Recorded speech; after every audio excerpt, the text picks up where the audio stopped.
Good morning to everyone.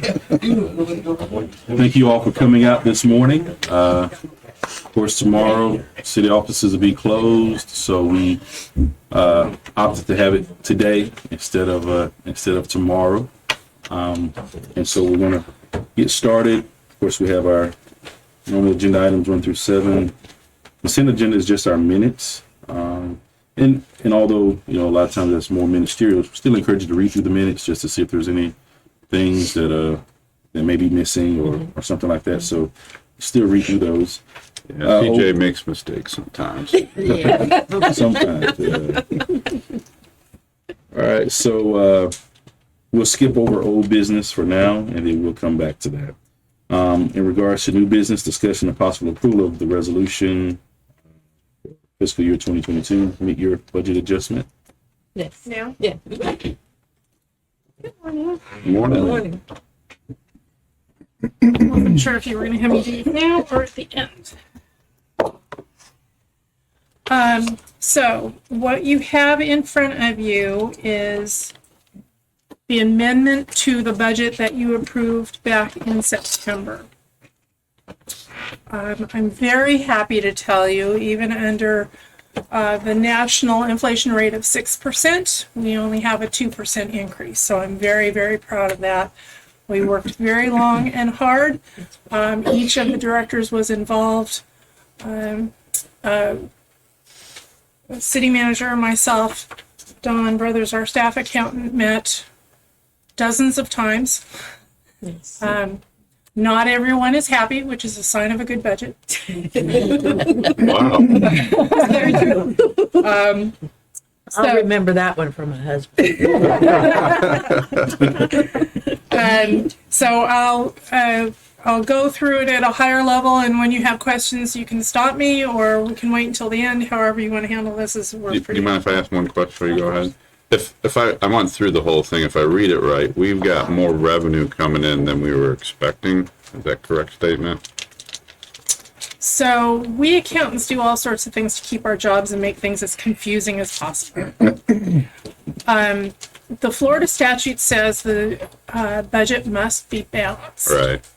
There's 3 ways to do that. You can spend exactly the amount of money you bring in, which at your home, never happens. You can bring in more money than you spend, Right. and then put that extra money in reserves, Right.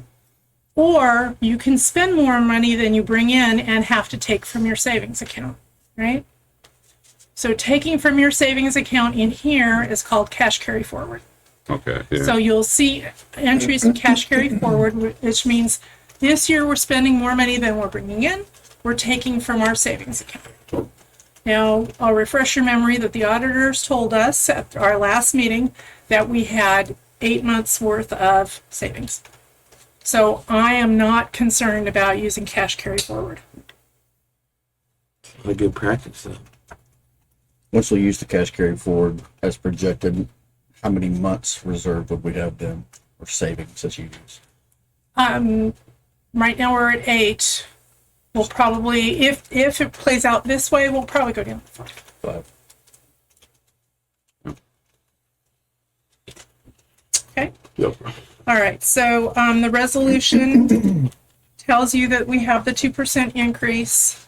And what I'm going to do is I'm going to go through this thing that you've seen many times before, and just give you the highlights. And again, you can ask as we go along.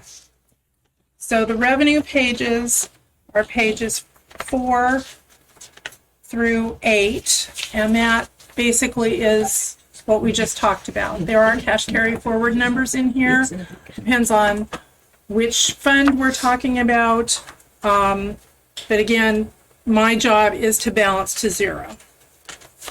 All right, the pages 9 through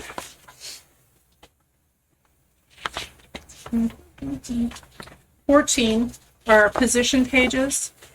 We are having a couple of additions here, but that's primarily because of growth and opening of new facilities. We're adding sports and rec position, facility maintenance position. We've moved some people around between the Bayou and Parks and Grounds, just some general maintenance, but we are adding positions, and that's because of the growth and the fact that we're almost back to where we should be. All right, page 15. This tells you, this is my favorite page. We have $18,715,468 worth of grant money coming in this year. So this is spectacular news. When we talk about the budget being at $79 million, almost 19 million of it is grant money. So truly we're spending about $60 million of local residents' money.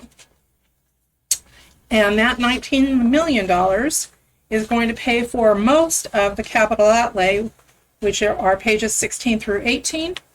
Capital outlay is going to be $23 million. Again, almost $19 million of those capital outlay improvements are going to be paid by grant money. Then we get into the nitty-gritty of it, and I don't know how detailed you want me to be. I'll give you an overview of the pages. These changed last time. We talked about this in September. They're exactly the same way they were in September. You have a number of columns. The first 3 columns are actual dollars spent by those departments. That wasn't included in previous documents. So that helps us to determine really what has been spent in the past, not just but what was budgeted, but what hard dollars were spent by each of the departments. Then in the center of the page, you have the fiscal 23 amended budget as of 1/10. That's when I came to you and said, we have those purchase orders to roll. So this is the number that you amended the budget in January. Then the next column is the actuals, and I did most of these a couple of Saturdays ago, so that number is a little old, but it's as close as I could get for this meeting. The encumbrances will tell you how many outstanding purchase orders there are.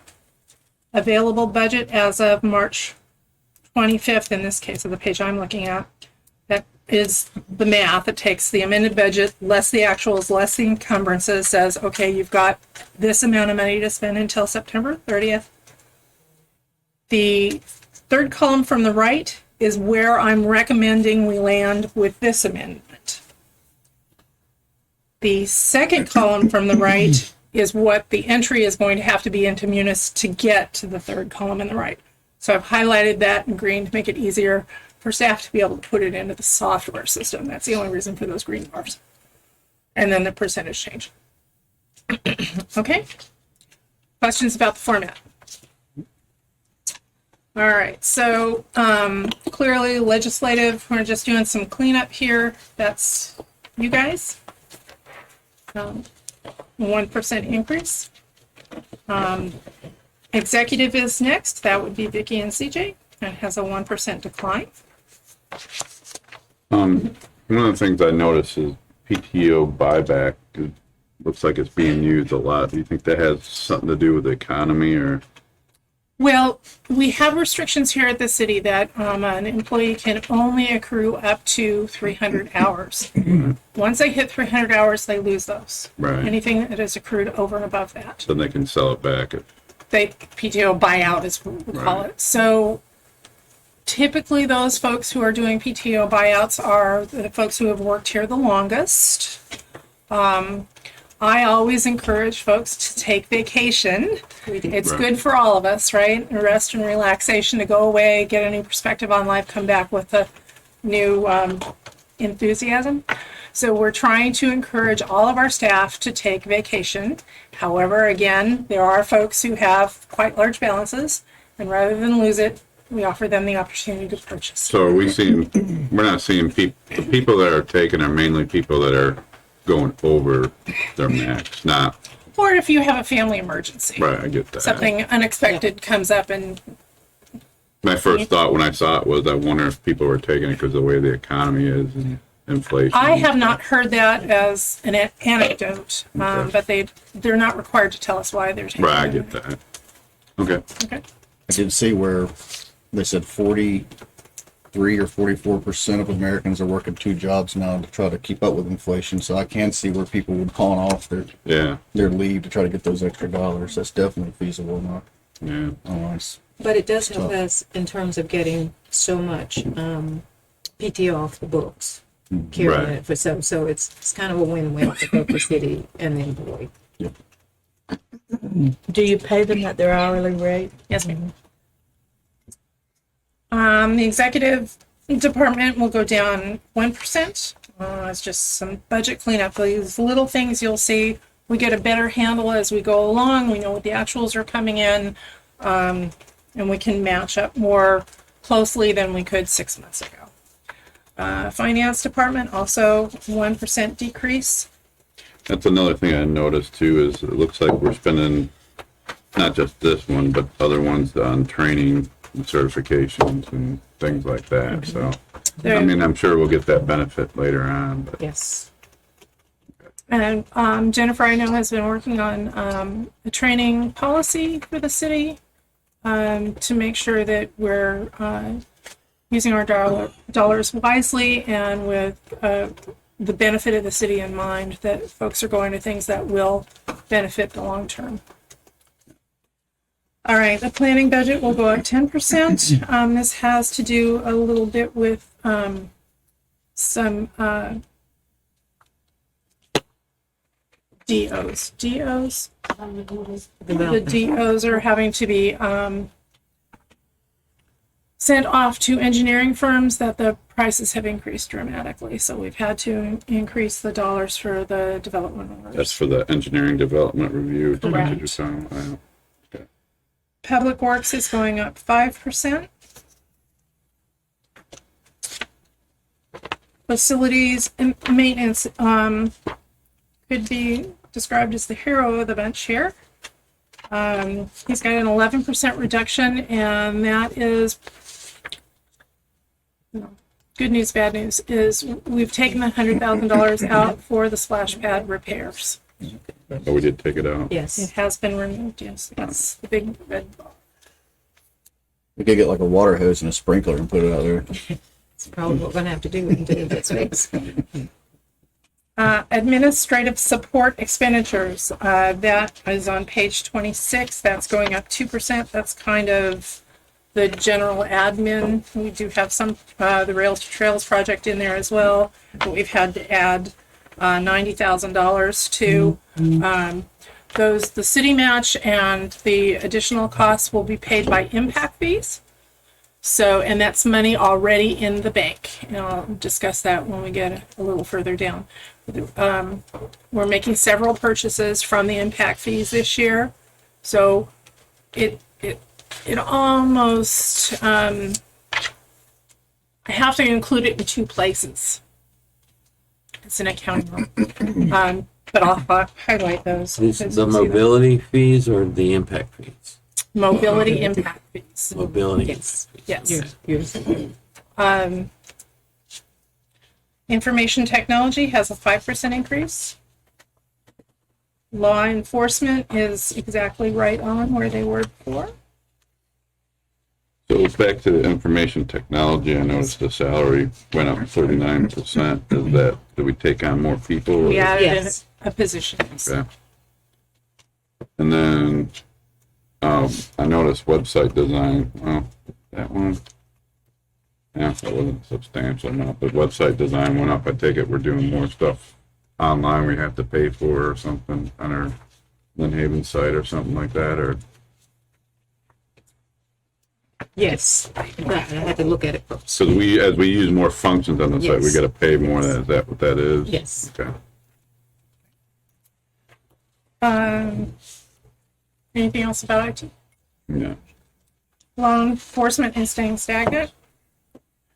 Our- One question I had was, how many cars do we have left? I know there's cars we're still replacing. How many do we have left? Do we know? I think we have 3 more left. Ricky, is that correct? Yeah. We added some cars to this one. How many more cars do we have left to replace? There's 2 included here Yes. in this budget. So that means There's there's 2. 4 more that need to be replaced. Yes. Okay. Is that 75,000? I don't. Yes.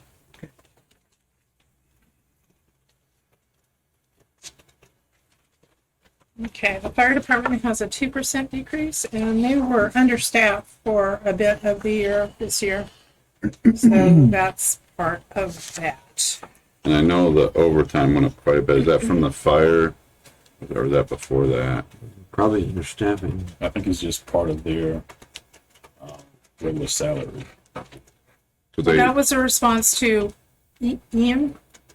Yes, some of the overtime is due to the deployment to EO. okay.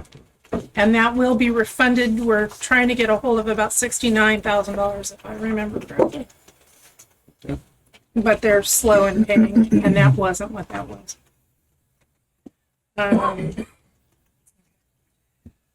Next is code enforcement is down by 16%. We have a vacant position there that still has not been filled. Protective inspections is down by 6%. And this does also include a car here. We did have some budget savings. We're no longer using our outside consultant that was in the mix before.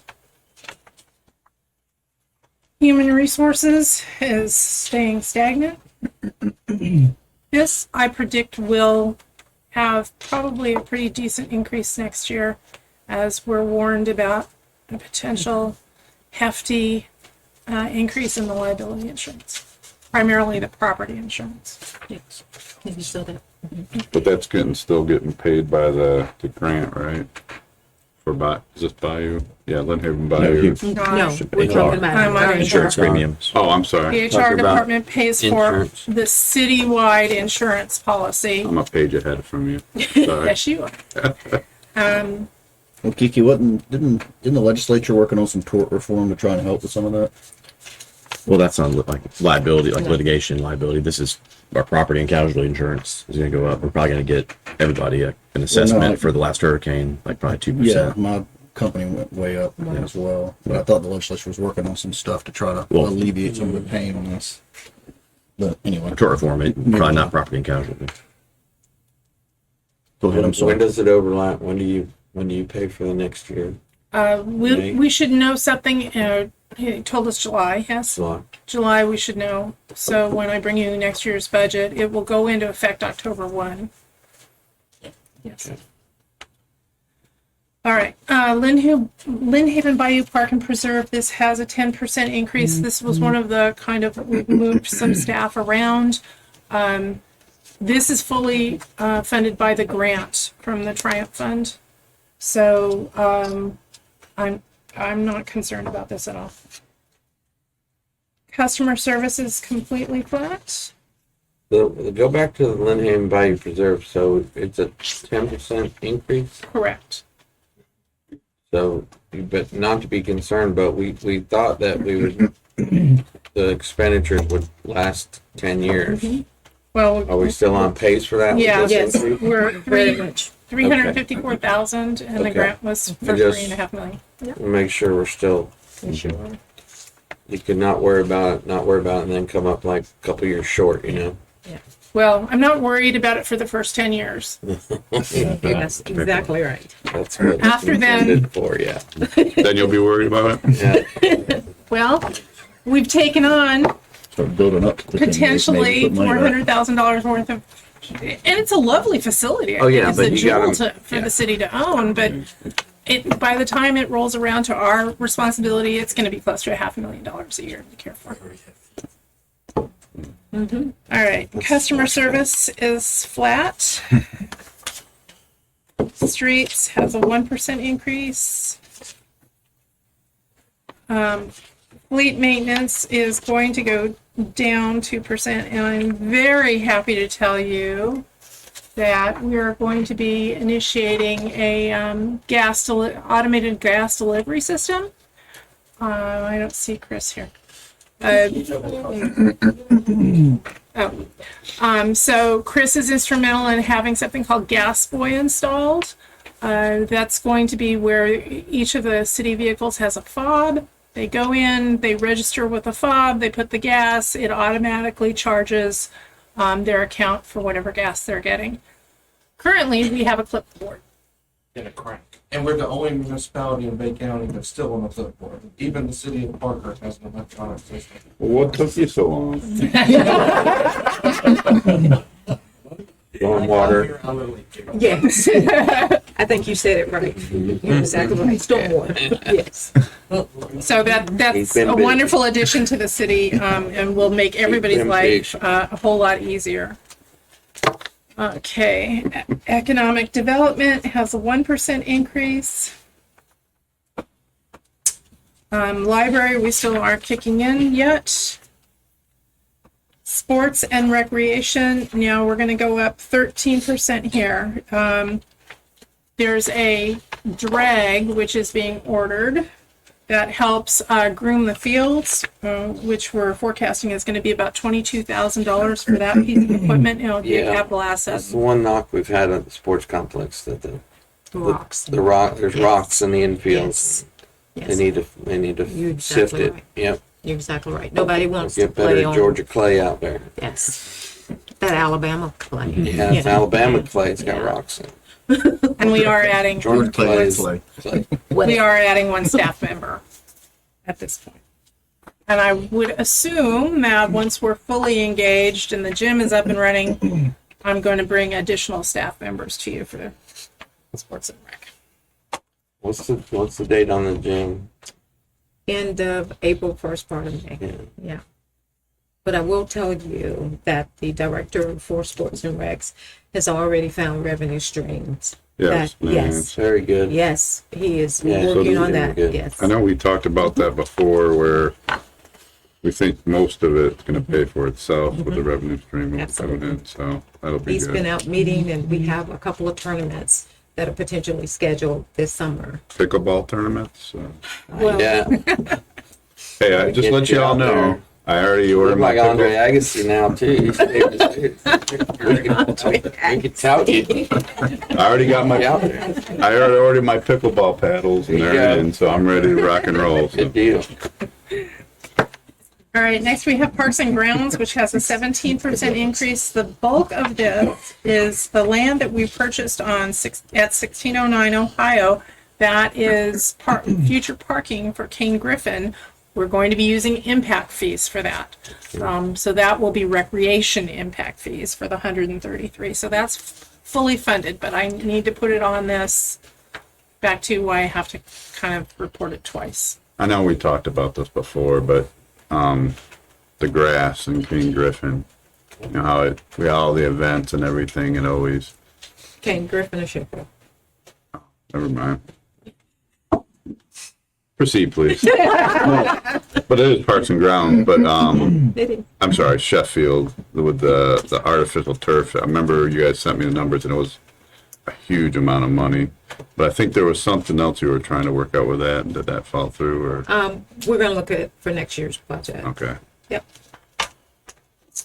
Communications and marketing is flat. We had already anticipated the opening events, so that was already included last time I brought these documents to you.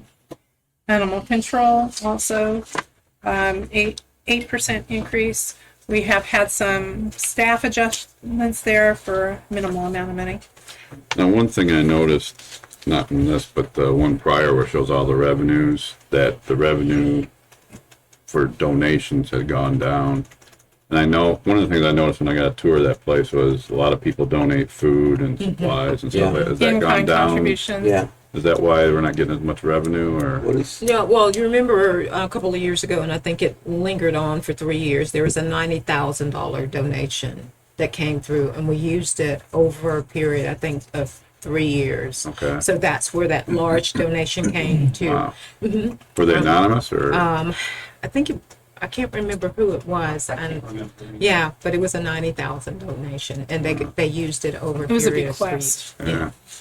Can I ask about, we changed up registering your pet and stuff like that? Are we getting any revenue from that? Are people registering their animals? And are they getting them chipped, for the registration? Whatever comes through the shelter, yes, that's required, but just if they buy their pet somewhere else, we have no way to control it. Right. But I do think also a revenue stream for the animal shelter is when they do the shot days. Yeah. They average about, 2,500, somewhere along in there when they do the shot. Are they microchipping when they do the shots too, or no? It's It's no. on request. Yes. It's on request. I think we changed to where if they get caught, isn't it? If they get caught, the Yeah, shelter, if then they they get caught, automatically- they have to. Anybody from outside communities other than Lynn Haven can come in for the shot clinic. I just can't believe the amount of money that they I save just over didn't, there. I just What's her didn't think we name? had an opportunity to What's her name? That's push microchipping as a revenue stream. with the. She talked to me how she teamed up with Everybody vets does and with their that. animals now responsibly, She talked about how she teamed up with vets to take care of animals Yes. and stuff like She has that. great relationship Oh, with man. the veterinarian. She does amazing Yes. stuff. So she And just saved so us a you lot of know, money. that Joe is also finishing up the animal shelter. Yeah. Okay. Another- Okay, so the next page, 45, is the general impact fees. This, you've heard from the auditors, I am now required to pull it out of the original funds and report them separately. Hence my comment about you're gonna kind of see them twice. All Yeah. right, so the 363,438 in mobility will be spent on the match to the rails to trails, the items that the FDOT will not pay for. That's that 366. Sorry, 363. The 133,500, that's for the property that we just talked about next to King Griffin. Okay, and then the balance, the 491, we're going to set aside into, it says reserves, that means it goes into the bank account for future use. Okay. Okay, so these are hard dollars, this is really money in the bank. All right, the CRA, which you've already spoken to Ben about, we are increasing that by $361,000. And that is because he's got money in the bank that he is required to spend and use and improve the CRA. And again, that's money in the bank. So he's using his fund balance that's left over from previous years. All right, then we get into the utility department. Now I have to drag out my glasses because these are all so small. On page 49, you'll see that we have $137,000 reduction in the water department. That's primarily because we're closing out projects. 390 utility relocate phase 2, which is the east side, has been closed out and is fully billed.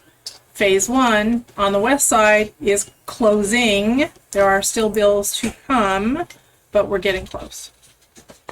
And that's basically what the change was. We've tightened up our procedures to make sure our purchase orders are tying with the contracts and the invoices. And I'm very happy to tell you, because of a new staff member, she's able to go through and double check all the math that's coming in from the engineers and the contractors, and she is finding some errors that we are correcting along the way. So I'm very proud of the work that she is doing. And remember, anytime we do relocates, anything from MDOT, we have to pay for it. Okay? Yeah. There's a small amount that they pay for, but that actually has to come out of our budget. So we spent millions doing that. What's the stuff highlighted in yellow? Is there anything particular? Oh, that's for us. That was Nothing. nothing that you're concerned about. That was more of a budget thing for the finance department. I meant to take those off, and I think I did at some point. They've reappeared. This 137 to the good, but by the end of the year, it could change. Well, With as you've heard in years one past, bad if lift we- station. yeah, well, that's the sewer department. Yeah. Which is our next topic of discussion. And I will tell you, for my position as the finance director, I am most concerned about the sewer department. We all are. The sewer department has a cash flow problem. They have a debt problem. Their fees have not been increased for years. You did increase last year by 4% to catch us up to where we should have been based on the Stantec study that was done several years ago. That increase should have been 12.5%. Yeah. I am going to be bringing this up at the Financial Review Committee for their input, and I'm going to be coming back to you to talk to you about the sewer department. There are, it's been expressed to me from several staff members that there is a major expansion that's going to be required in the Yeah. coming years, You're getting and there. to the tens of millions of dollars Yeah. that the city does not currently have. And we're going to have to figure out a way to come up with those tens of millions of dollars. And there is no cash in their accounts as of today. I just cannot stress to you my concern about the sewer department. No, I've been worried about this too, and yeah, anything to do with expanding the sewer plants is just expensive, and I take it we've looked at grant opportunities to see if Yes. Those there's probably any be grants that we could appropriation. possibly get for We expansion. will be moving in that direction. Danny and I had discussions yesterday. He does have some great news here. Do you want to? Please. Do you want to chime in here, or you want me to steal your thunder? No, for the thing about the hauling. The So, our sludge hauling bill is going crazy.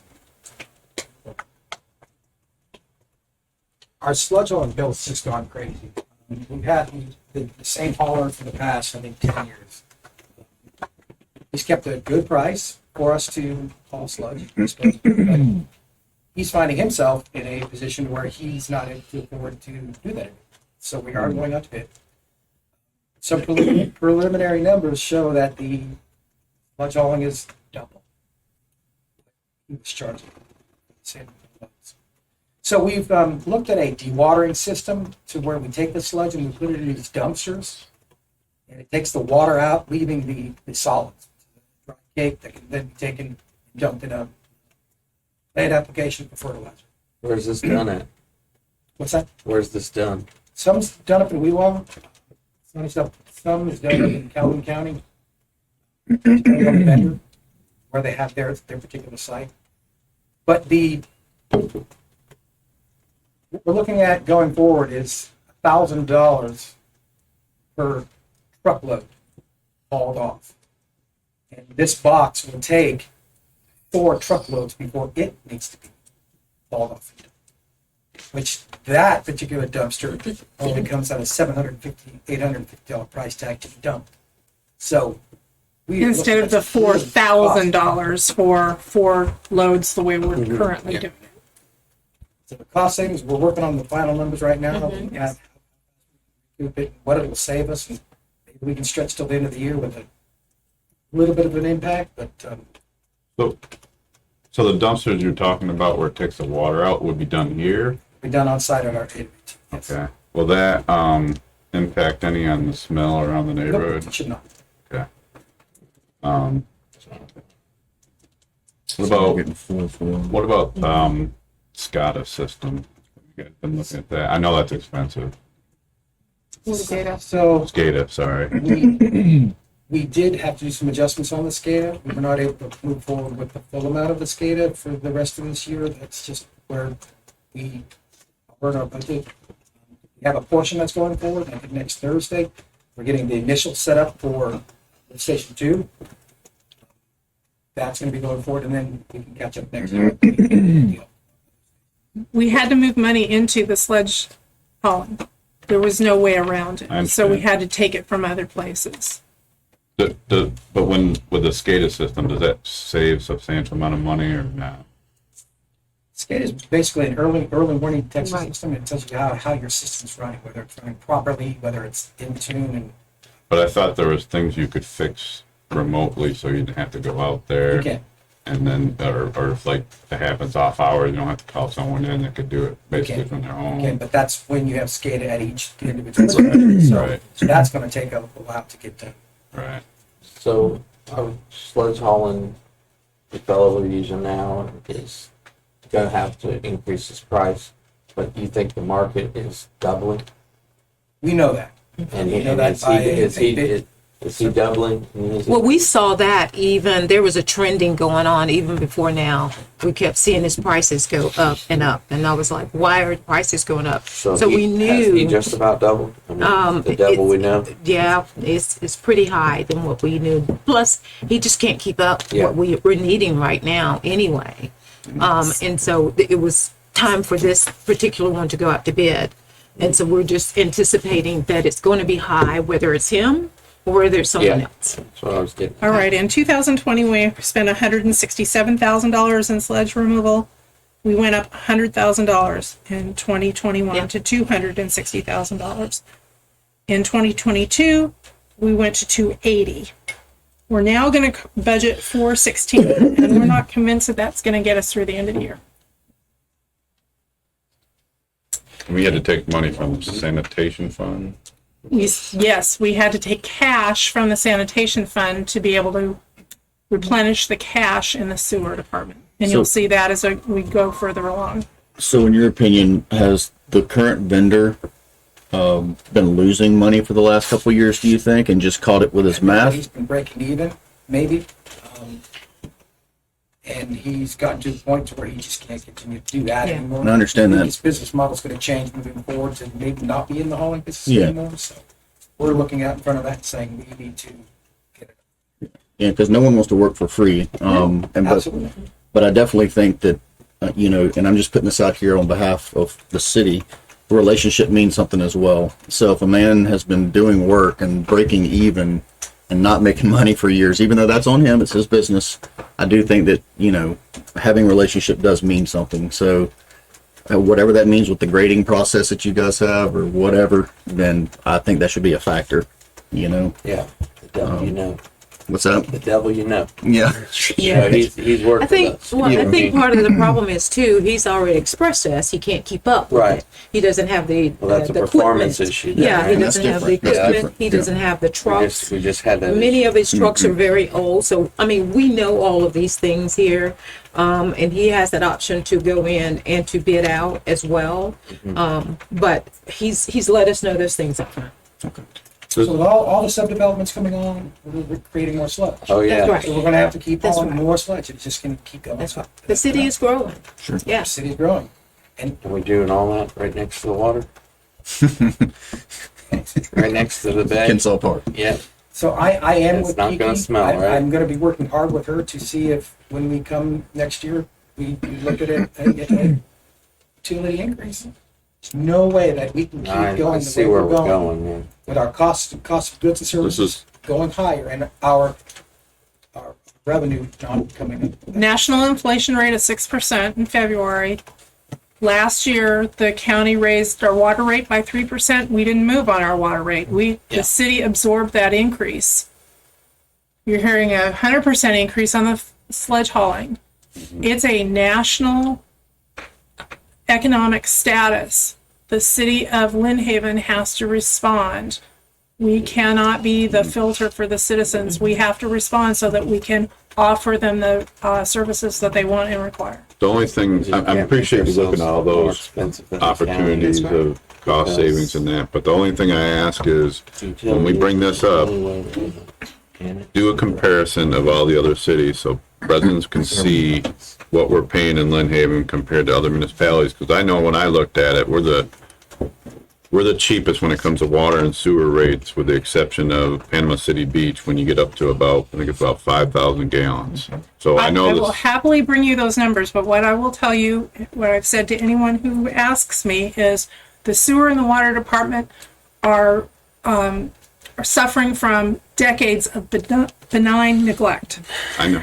And also, do not forget debt. The sewer itself has almost $2 million. A year. Think about a A year. year. Think about if that debt were not there. We're No, still here. I get that. but, and I know that the city has worked hard to keep our rates as low as possible, and I appreciate that, but it's just, when people first hear we gotta increase it, they don't necessarily put everything in perspective, and that's why when you do a You thought out a comparison. projected increase and what the average bill will go up? I No. understand the political That's what you- ramifications well, here. that's what If we I were gotta doing it strictly from get a to the- finance point of view, I would tell you 12.5%. Yeah, But I know that that's not going to fly. over a 2 or 3 year period maybe, but No, just to get us caught up. uh, So, allow me to do some more research. I'm telling you this information so that you're not shocked when I bring it to you in the next budget cycle. This is my focus. This is where I spend the most time doing analysis and what needs to be done for the future to ensure, as Mayor likes to say, the poop doesn't start floating up.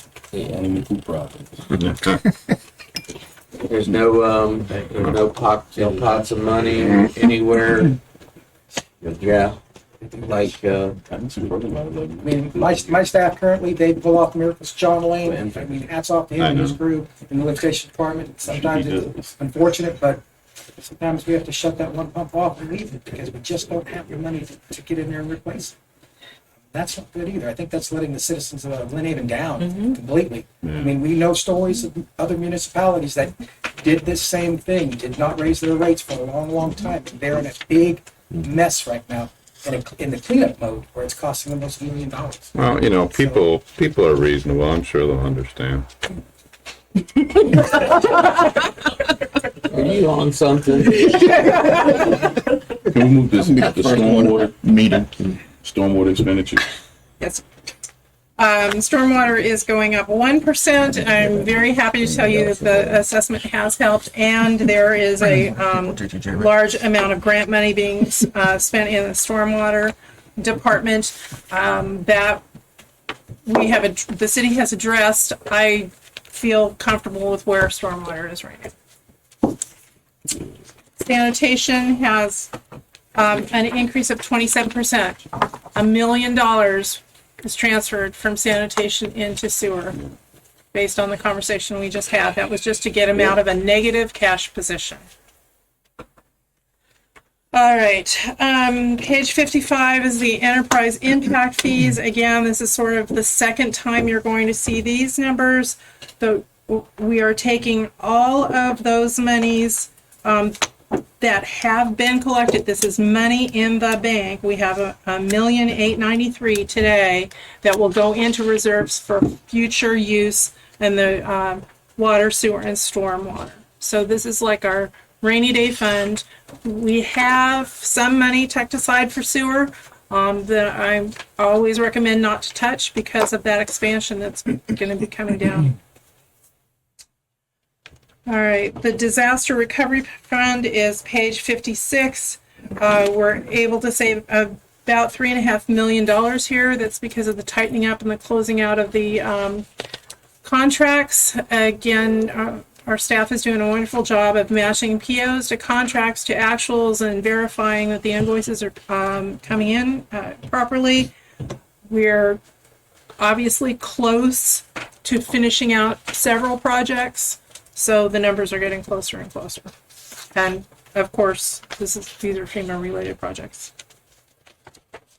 Page 57 is our little pot of money that's left over from the beginning of COVID. I just threw $5,000 in there in case something should happen in the future.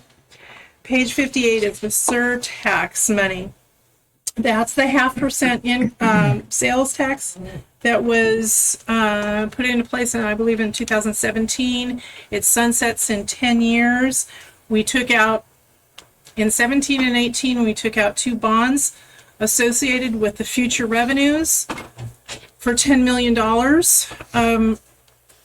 We're making the annual payments on this. We're also funding the paving projects, and there's a stormwater project in here as well. In the last few years since I've been here, I've made 3 prepayments on the 2018 bond, prepaying $2 million. That saved the city approximately $210,000 worth of interest over the life of the loan. I want to do that again. It looks like I'm going to be able to send them another $500,000 in the fall. It is my intention to get the debt level as low as I possibly can, and this seems to be the easiest place to focus on first. So this amount change is basically more principal that we're paying Correct. into the, $500,000 is, I made a prepayment of $500,000 on the principal of the 2018 bond. And this is actually something the commission passed a couple of years ago, that any extra money would be paid, used to pay down. And that is that. Any other questions? for the revenue, I had a question. I'm trying to remember what it was. I noticed that a lot of the permit fees and that have gone down. Is that because of the private provider thing? My fast and furious answer is yes. And then the registration fees for sports, I know most of them gone up. I noticed basketball went down. Is that basketball not a big sport? Well, we've only had like one full year, like we had, so we'll have summer basketball. Before Hurricane Michael, we actually had 2 stints at basketball registration. So we'll go back to that as well. Plus when the sports complex. Yeah. Yes. So we haven't had a gym, and we've been at the mercy So it's of not an interest thing, it's just a it'll get better. availability thing. availability thing. Yeah. Okay, that's all I have. Thank you. Thank you. Any additional questions for? Just make sure you put sewer first next time and then. Thank you. Questions? Thank you. Agenda item number 11, the quasi judicial public hearing. This will be for the 1302 Florida Avenue. Any questions about that one? Usually we put a map in here that shows like the surrounding areas, but I think if I'm not mistaken, everything around it is either mixed use, and I think there might be a commercial next to it. Yeah, well, that's for a land use change. That's Yeah, this is for the actual development order. So it's Oh, this is properly, land use code? No. no, this is for the development order. Oh, never It's in a mind. commercial- I apologize. It's in a commercial area already. Yeah. Man, I'm really off this morning, boy. That's I think what I was what might thinking. throw you is because it says they're changing the use, Commissioner. It does say that they're changing the use, but they're not changing the land use. What it is it already had a commercial land use, but it was being used as a residential home. Oh, that's what Now I they're did. changing it from a home to a business, and so that requires a development order. Yeah, that's probably what's. Thanks for making me look good. I appreciate it. All right, any further questions about number 11? No. All right, number 12, development order application, nearby reuse system. Questions about number 12? I don't think so. Yeah, it was unanimous at planning board. I remember that. Yeah, I'm good. All right, and we have number 13, discussion and possible approval to award construction contract facility maintenance building for 638. Any questions about that one?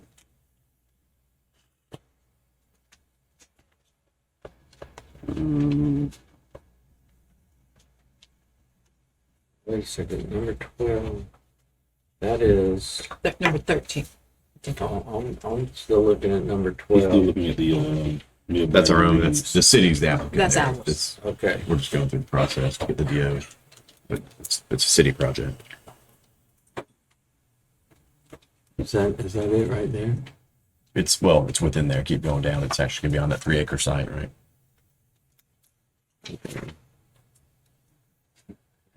Okay. Here's that's the 3 acres. It's there. So it's within that big Okay, area. okay. I'm sorry, go ahead. Is this, sorry, I'm drawing a blank this morning. Is this for, paid out of FEMA or no? That will be FEMA and insurance money. FEMA, I think, gave us That's hard. ARPA money. No, I thought you were He's talking talking about about- 13. We're on Go number 13. Number 13. Yeah, 13. Yes, that's FEMA and insurance money. Okay. Sorry. And then you're saying ARPA is up for number 12 Mhm. for the Via Bayou Reeves. Number 12, That's ARPA, and then 13 is going to be FEMA and reinsurance. FEMA and insurance money. insurance. Any questions for number 14? For construction and engineering services for the legislative paving program to Dewberry? No, this is getting, is this paid with grant? Or part of it, I think, half of it? Yes, it's percent Okay. legislative. Do they give us the 50% up front, or we gotta spend it We first? gotta pay for it first. We get reimbursed within 30 days. That's pretty quick. Okay. Okay. All right, any other questions on number 14? No. All right, number 15, discussion of possible approval to award Minnesota Avenue sidewalk improvements, engineering design, that's for Dewberry. Any discussion on that one? So was Dewberry the lowest bidder? Mm, It was RFQ. It was for, an RFQ. for engineering services. oh, so it's not an actual bid. Okay, Its own qualifications. sorry. That's right. Any other questions? Number 16, discussion of possible approval to award Florida and Ohio Avenue corridor improvements, engineering and design. This is for Florida architects.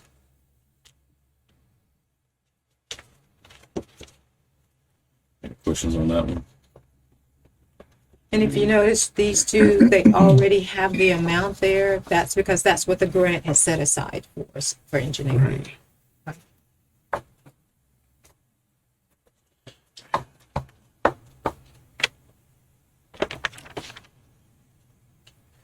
All right, number 17, discussion and possible approval to award RFP for cemetery lawn care services and Mount Hope to Legendary Lawn Maintenance for $52,000. Is that our current one we're using? It was the one that came up last week. All right, that's good. Is that It current service? is the current service, and they did not raise their rates at all. It's Yeah. the same amount we've had with them for the last 2 or 3 years. Wow, okay, thanks. Any additional questions? And then number 18, discussion and possible approval of the revised personnel policies as recommended by city manager. You should have in your packet 15 revised policies. The commission asked for a review of our personnel policy manual. They're not pretty because they're all strike-throughs with multiple strike-throughs from myself, legal, Vicky, and others. Of course, once they're published, they will be a final review and all the strike-throughs out. The major changes come to 109, drug-free workplace, where we clarify that medical marijuana is, the use of medical marijuana is a violation of our drug-free workplace, and we wanted to clarify that so everyone understands that while Florida may allow for a medical marijuana prescription card, that does not align with federal law. Marijuana is still considered a controlled substance, and that would violate our drug-free workplace policy and also jeopardize every federal grant that we have and our insurance. That's pretty major. Just say no. That's right. I also did some additions and clarifications to 115, handling personnel problems. The original policy just said to follow the process and didn't really detail the process very well. So I've just updated it on how we handle personnel problems and issues and grievances to date. There is a major change at 125, which was anti-nepotism. I'm recommending a change in the title to favoritism. It includes not only familial relationships, but those that are domestic, what we call domestic, live-in situations. Before, the policy barred any family relationships to be hired by the city. So if someone's hired, they can't have a family member.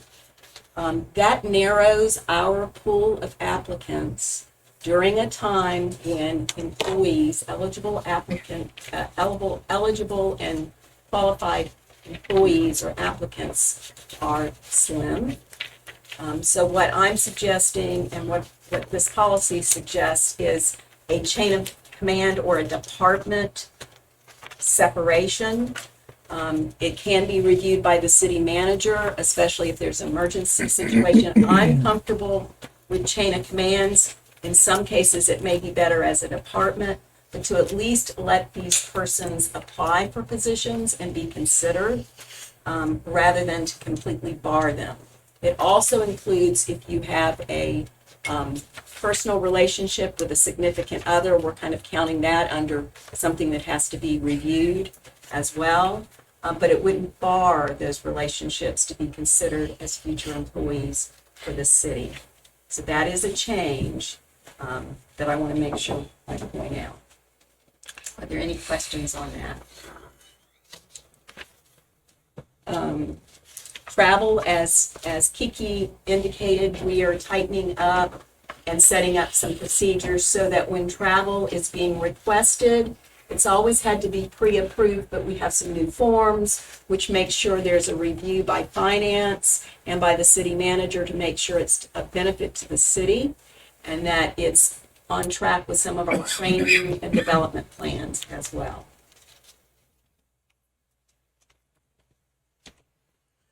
Do you want me to do 141? Yeah. 141 is commission-approved holidays. It's listed as holidays. Under that, a couple of things that I've done there is the birthday holiday, which every employee that has a birthday, like myself, I'm actually on my birthday holiday today. She's working. Is to take a personal day 30 days before or 30 days after their holiday. It was listed under a holiday. I'd like to do a slight change to call it a leave day. I don't want folks to say I'm working on my holiday, so I should be paid time and a half. One. So we'll make it a leave day, still keep that in place. But also identify the commission-approved holidays. At the request of the city manager, we put in Juneteenth, which was approved last year as an official holiday. And she's also suggesting an additional holiday because our area municipalities have increased their holidays, and she is looking at the day after Christmas as an additional commission-approved holiday. Under a commission-approved holiday, the city is closed to the public. That means every employee has the right to take that day off as a paid leave day. If an employee does have to work on a holiday, they are compensated not only for their at their holiday leave, but also their work time is at time and a half. So now, we approve this packet on Tuesday. Would the holidays automatically go in, or would we wants to work? No, that would give me the approval to issue new, to add. And I know that Commissioner Aldridge suggested and you all approved the day after July 4th off. I don't treat that as a holiday Correct. because it moves around. I treat that as an administrative leave day, and we will notify all the staff of that administrative leave day. I never put that in as just because it moves all around. So to answer your short question, or your specific question, Mayor, yes, you would not have to, that would pass changing the holidays by approving this policy. If you want it pulled out for further discussion, or if you want to look at it. The last one is PPTO, which is our paid personal time off leave, which is an annual, a calendar year, 24 hours to each employee to conduct personal business leave. came about after Hurricane Michael because of the requirement to take so much time off to meet with different business people. But that's still the life of an employee who has to do business during the workday. We've adjusted this to do a couple of things. One, lower or pass down the approval level to directors rather than me. Right now, I have to approve every PPTO request. Pass it down to the directors who are there working with their employees anyways. And on our new Chronos system, that makes it more seamless. Right now, we're still having to do paper to get that approval in place. Secondly, if an employee wants to take a PPTO time off, there's a minimum of 4 hours that must be requested. Honestly, it's hard to do business in less than 4 hours once you leave your work, travel, conduct your business, and come back. The next thing is not to allow that leave to be bumped up to a holiday or other PTO time. There has been a trend to kind of blend all of this leave together for a longer leave period. So it makes it more specific to business-related leave.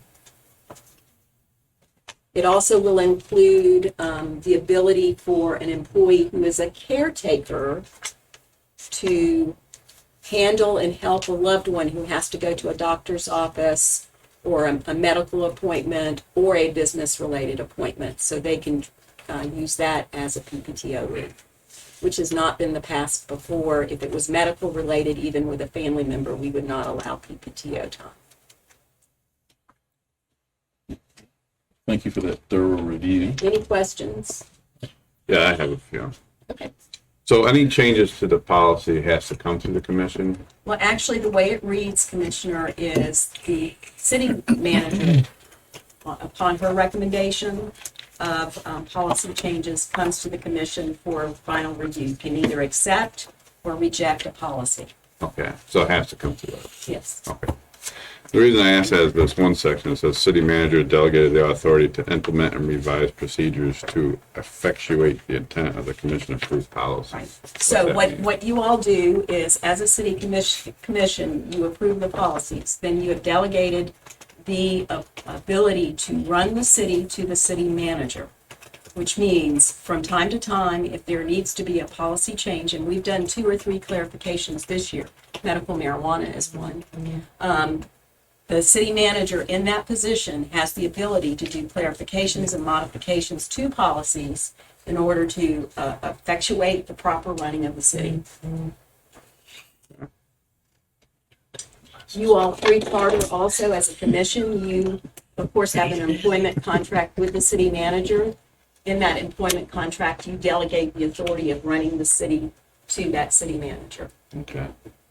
The other question I had is requesting of your personal record. It says City of Lynn Haven may, in its discretion, deny an employee's request for review of his or her personal record if the requested employee has reviewed his or her personal file within the last 6 months. So, is that normal? The only reason I ask is I'm thinking if I have my own personal file, I would think that you'd be able to go and look at it any time. Yeah, I don't know if There's that's a 6 month. I'll make a look at that again. I think it's more of if you receive it, instead of coming daily and asking to Right. receive it. Obviously. Because while it's digital and I can provide it to everyone, they can't have access to my actual digital files. Right. City manager doesn't have access to my digital files, and the medical files are separate. So I can tell you it went through legal review, but I can also make sure that before they're finally published, they will go through a final legal review. I think that's all I had. Thank you, though. Anything else? Any additional questions at the moment? I'm sure we'll have some Tuesday. Thank you. And quickly, we can look at number 9, which is back to our maintenance codes. We made it through section 304. So we'll pick up with section 305. Just go through pages here. Any concerns regarding section 305 for the interior structure? I just had I had the regular stuff with the International Building Code, Florida Building Code, and then, I don't have any notes, but, 305.3, the peeling, just like we were talking about before, the peeling, chip and flake and air braided paint shall be repaired. I recommend that we delete that.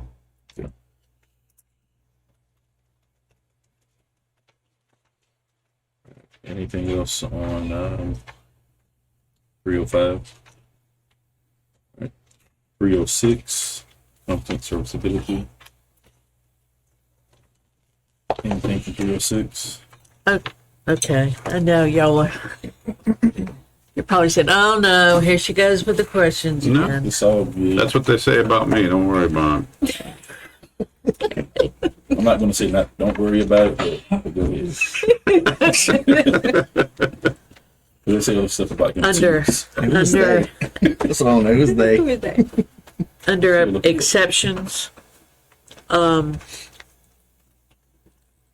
where are you exactly? I'm still on 305. Okay, so we're back to 305. Yeah. Okay. Substantiated otherwise by an approved method. Oh, what does that mean? Mr. Charles, you're up, sir. Sorry, what section is that? 305 under the exceptions. So that'll be number 6, 305.1.1, and then down to number 6, and under that is exceptions. 305.1.1. And then number 1 and 2. Yeah. We're talking about unsafe conditions. Well, it falls under several. It's just a statement where substantiated otherwise by an approved method. Okay, so the way I look at this, the number one, that one section is there may be thousands of methods out there to approve for repairs. There's something in here that there might be a different method of, let's say, for walkways. There might be some coating that they have out there that will be slip resistant, so it won't fall.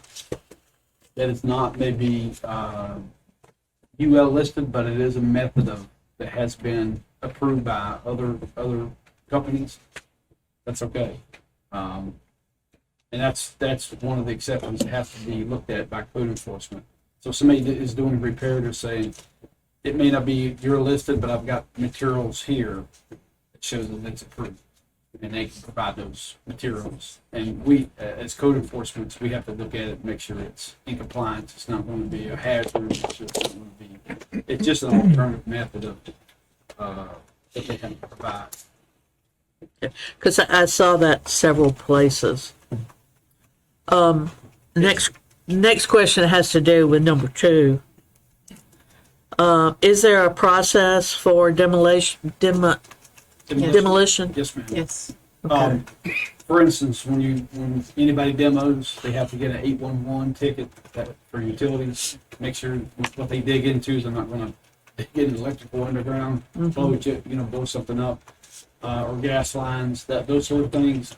And then the next one is they have to do an asbestos check to make sure there's no asbestos. If they do, they have to abate those. So there is a system in place that they have to provide before they demo. That's not only a system in the building code, but it's also in the the Florida building code too. Who makes the determination about demolition?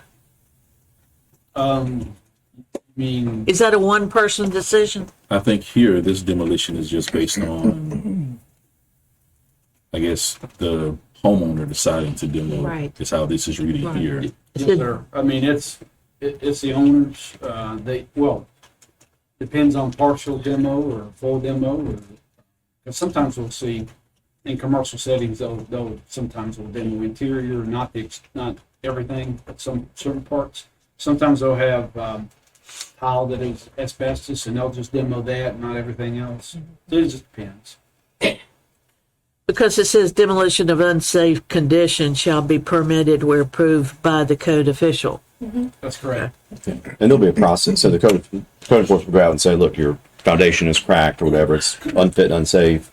You'd send them a notice. They either come pull a permit and start fixing it, or if it's so bad, you have to have 30 days to pull a permit to demo it. And then they could appeal that. Right. Okay. And we've actually done that as a commission before. There was what, 3, I think. Yeah, we had to take whole houses down. We had to They take have the whole right houses to- because there's nothing been done with it since the hurricane, and ended up becoming a health hazard because I think one of them actually had bats in it and mold and all kinds of stuff like that.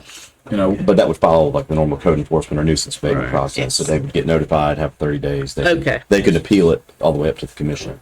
All right. If they don't agree with it, that determination, that's That's unsafe. That's basically what I wanted to hear. Thank you. Thank you. Okay. Anything else in 305? All right, 306. Anything in 306? Same explanation to your questions, Judy, on 306 probably would apply there too. Okay. Yes. All right, 307.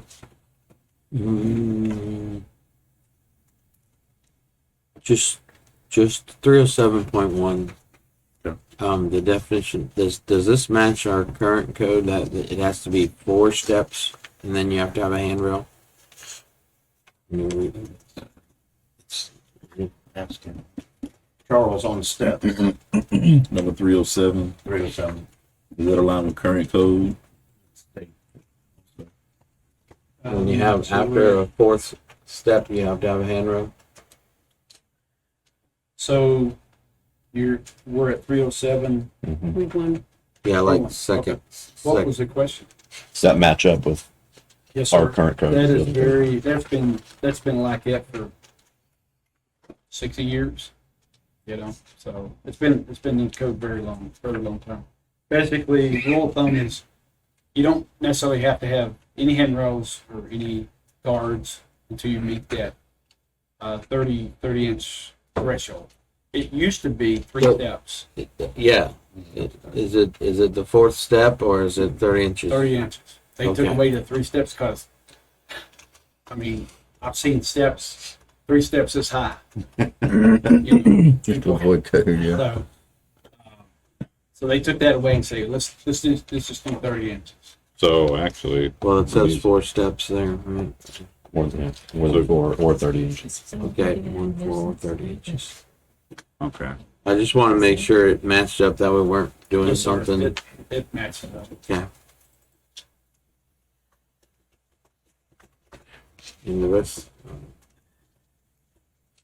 But in some of this stuff would be inspected when they're applying for a certificate of occupancy or, Yeah, but this, You I mean, know? this is the This is- maintenance code, so it would be if somebody's replacing a set Yeah. of stairs or adding something after they've initially moved in. Kevin, going back to 305 and a nuisance abatement, doesn't this kind of correlate with what we already have in place? Yeah, I mean, 305 is more interior, so we don't do a ton of interior on the nuisance abatement. I mean, we can, but Yeah. this will, But I was just Again, I think talking it's about gonna the be pretty- demolition side of it. yeah, it's going to follow the same process. Yeah. Yeah, of what we're already doing on nuisance abatement. And 306, you've got footings that are collapsed or whatever. So do we have to adopt this if it's already in our code? That's where I was going. Yeah, I mean, the way I would interpret this is, here's a new standards for what we're looking at on unsafe conditions inside of a home. Then we would follow, how we're going to enforce this, we're going to follow our existing code enforcement and nuisance abatement process. So we're not changing the process. It's Right. just now, okay, I'm going to start looking at, foundation system or structures after they're built, which, we already do to some extent, but this just gives more detail to what they're looking at. And what they can cite them for, I guess, would be the better way to put it. But I thought that our nuisance abatement ordinance was pretty clear. It just says unfit and unsafe structures, right? So this is More specific. what is an unfit, unsafe structure? Well, here's 6 different things to look for in 305. Here's 6 different things to look for in 306. Instead of just a generic, unfit and unsafe structure. That's all we have in nuisance code right now. Got it. So this helps identify, all right, what is an unfit and unsafe structure? Here's some things we're going to look at, or that they can look at now.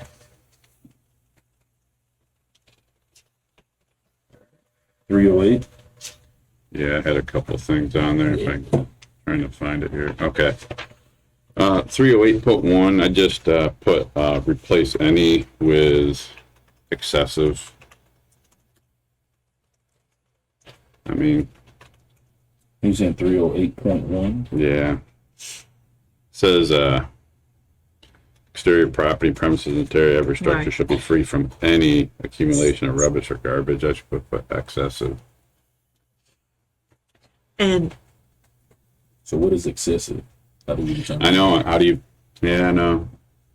I thought of that too, but If we put excessive, then we have to, I think, Identify. identify what is excessive. Not saying we shouldn't put that. no. But Yeah. but you know what I'm saying with any, it's like, yeah.